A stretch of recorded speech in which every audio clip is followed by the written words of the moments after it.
Hello students, आज हम class 9 maths exercise 7.3 का लास्ट क्वेश्चन यानी 5th क्वेश्चन करेंगे। तो चलिए इस वीडियो को स्टार्ट करते हैं। क्वेश्चन है हमारा ABC is an isosceles triangle. ABC क्या है? एक आइसोसेलेस ट्राइंगल है। आइसोसेलेस ट्राइंगल जिसकी दो साइड्स इक्वल होती हैं, और जब दो साइड्स इक्वल होती हैं तो उसके अपोजिट एंगल्स भी इक्वल होते हैं। कह रहा है ABC is an isosceles triangle with AB is equal to AC। क्या कह रहा है? उसमें AB जो है AC के इक्वल है। ये ट्राइंगल हमने यहाँ बना लिया है, आप देख सकते हो। ABC एक ट्राइंगल है, इसमें ये वाली जो साइड है इस वाली साइड के बराबर है, इक्वल है। ये खुद बोल रहा है ना, AB इक्वल AC है। AB जो है AC के इक्वल है। आगे क्या बोला है? ड्रॉ AP, एक AP ड्रॉ करो। हमने ड्रॉ कर दिया AP। वो कैसा AP ड्रॉ करना है? परपेंडिकुलर होना चाहिए BC पर, BC पर, इस BC पर परपेंडिकुलर, यानी सीधा खड़ा होना चाहिए। तो ये देख सकते हो हमने ये डॉट डॉट लगाई है, तो मतलब एक परपेंडिकुलर बना दिया है AP को, जो कि BC पर है। टू शो दैट, ये दिखाने के लिए कि angle B is equal to angle C है, यानी एंगल B जो है, ये वाला जो एंगल है, एंगल C के बराबर है, इक्वल है। ये दिखाने के लिए हमें करना है। तो देखो, अभी हमने इतने सारे क्वेश्चंस करे हैं, उन सब में हमने क्या देखा? हमने ये देखा है कि अगर दो ट्राइंगल्स कॉन्ग्रुएंट हो जाते हैं तो उनके बाकी के जो पार्ट्स होते हैं वो क्या हो जाते हैं? वो इक्वल हो जाते हैं। कैसे? CPCT से, corresponding parts of congruent triangles.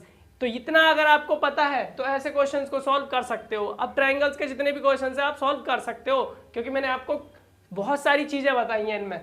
तो अब देखो यहाँ पर ये वाले और ये वाले एंगल अगर इक्वल करने हैं तो हमें क्या करना पड़ेगा? ये वाला ट्राइंगल और ये वाला ट्राइंगल कॉन्ग्रुएंट करने पड़ेंगे। ये दोनों ट्राइंगल्स कॉन्ग्रुएंट हो जाएंगे, तभी तो हम कह सकते हैं कि ये वाला और ये वाला जो है क्या हो जाएंगे? एंगल्स इक्वल हो जाएंगे।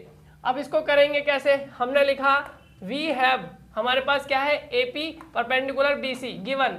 ये यहाँ पर हमें बोल रहा है कि भाई ऐसे ऐसे ड्रॉ करना है, तो हमने ड्रॉ कर लिया, और ये हमारे पास है, गिवन है, दे रखा है, इसलिए ऐसा लिखा। तो AP परपेंडिकुलर BC है, देयरफॉर एंगल APB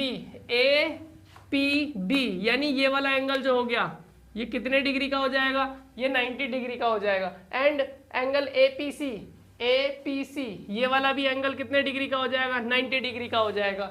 ये दोनों ही एंगल्स हमने कितने के लिखे? 90 डिग्री। क्यों हो गए 90 डिग्री के? जब एक लाइन पर एक इस परपेंडिकुलर खींचा जाता है तो दोनों तरफ जो कितने डिग्री के एंगल बनते हैं? 90 डिग्री के बनते हैं, यानी राइट एंगल बनता है दोनों तरफ। तो हमने अब क्या लिखा? In triangle ABP and triangle ACP। तो ABP कहाँ है? ABP ये वाला ट्राइंगल, और दूसरा ACP ये वाला ट्राइंगल। इन दोनों ही ट्राइंगल्स में हमारे पास है, वी हैव मतलब हमारे पास है, क्या है? तो एंगल APB यानी ये वाला जो एंगल है वो किसके बराबर है? एंगल APC इस वाले एंगल के बराबर है, क्योंकि दोनों 90 डिग्री के हैं। और हमने क्या लिखा? Each is equal to 90 degree, यानी दोनों ही 90 डिग्री के हैं।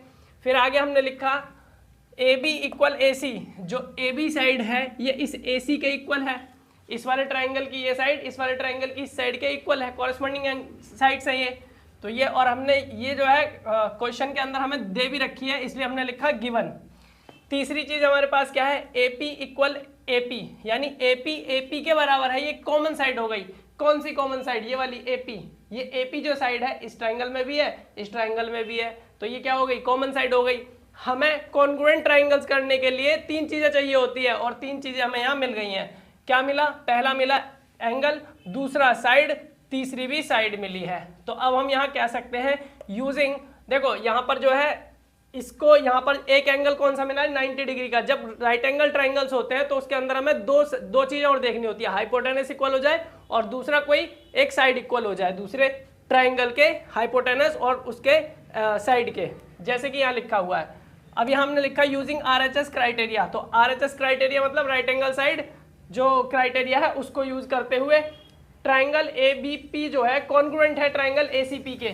ABP ये वाला ट्राइंगल जो है कॉन्ग्रुएंट हो गया है किसके? ACP इस ट्राइंगल के। किस क्राइटेरिया से? RHS क्राइटेरिया से, जैसा कि अभी मैंने आपको बताया। तो इसलिए हम क्या लिख सकते हैं? Therefore angle B is equal to angle C, यानी एंगल B जो हो गया इस एंगल C के बराबर हो गया। क्यों हो गया? बाय CPCT मतलब कॉरेस्पॉन्डिंग पार्ट्स। इस ट्राइंगल में ये वाला एंगल और इस ट्राइंगल में ये वाला एंगल, ये दोनों ही कॉरेस्पॉन्डिंग एंगल्स हैं, तो ये क्या हो जाएंगे? इक्वल हो जाएंगे। तो ये हमारा लास्ट क्वेश्चन था। उम्मीद करता हूँ आपको समझ में आया होगा। फिर मिलेंगे अपनी नेक्स्ट वीडियो में।